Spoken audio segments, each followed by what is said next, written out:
TV, moi c'est Osiris, on est mardi 4. Les fêtes sont tout juste derrière nous et forcément, après les succulents repas de Noël, les kilos superflus pointent leur nez. Alors voici une ceinture hyper tech qui pourrait contribuer au bon déroulement des régimes de geeks adeptes de la photographie et de la vidéo. Car ce que vous voyez là est une ceinture qui fait aussi office de caméra vidéo, couleur avec son et enregistreur. Elle s'appelle Ajoka et même si le facteur fashion n'est pas vraiment présent, la fonction de motivation au régime, oui. Car si votre bidon prend trop d'importance, ce sont uniquement vos pieds qui pourront être filmés. Trop de kilos, pas de photos. La Wii continue, malgré sa rupture de stock générale, à se faire des fans et s'infiltre désormais même dans les salles de classe. En effet, Don Prorock, un prof de gym américain, a proposé à l'administration de son école d'investir dans l'achat de 7 consoles et de 28 télécommandes, histoire de donner des cours consacrés à Wii Sport. Apparemment, cette grande idée lui serait venue après avoir joué avec la Wii de ses frères et réalisé le potentiel de la console en ce qui concerne le mouvement corporel des joueurs qu'elle engendre. Je me suis mise à jouer dans le garage et j'étais épuisée, dit-il. La proposition du prof aurait plutôt plu aux autres enseignants car selon eux, les élèves continueront de toute façon à être adeptes des jeux vidéo, alors autant les habituer à jouer au bon. Cependant, moi je vois un gros problème technique dans toute cette idée. Où compte-t-il dégoter cette Wii ?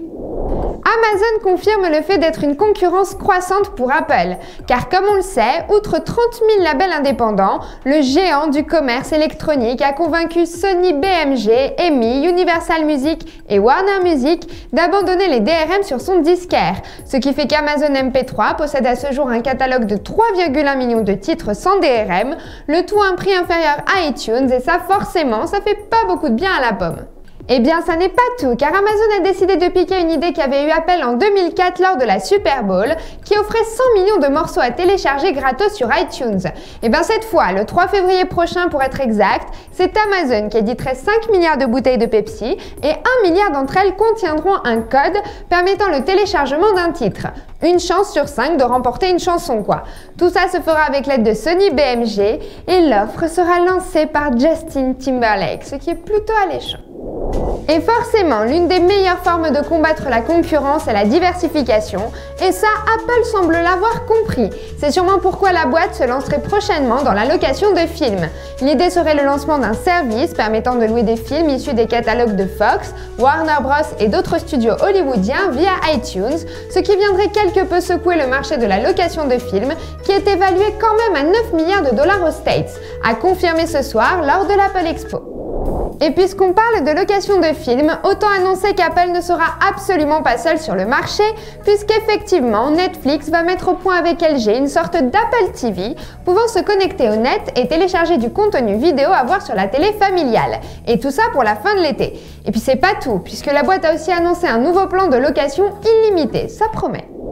Donc, comme je vous le disais, ce soir c'est l'Apple Expo et alors que les rumeurs sur ce qui pourrait être présenté vont bon train, un jeu qui permet même de vous mettre dans la peau de Steve Jobs durant les dernières heures précédant la keynote est au point. Votre mission sera ainsi de collecter tous les accessoires nécessaires à votre présentation et ceci, attention, en évitant les espions et autres journalistes qui n'attendent qu'un faux pas de votre part pour révéler vos précieuses exclusivités avant l'heure.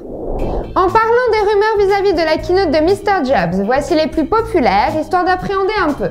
Pour commencer, on retrouve sur la plupart des sites experts en la matière, la MacBook Air, les ordinateurs avec touchscreen et une possible évolution donc de l'Apple TV et de la fameuse location dont je vous parlais.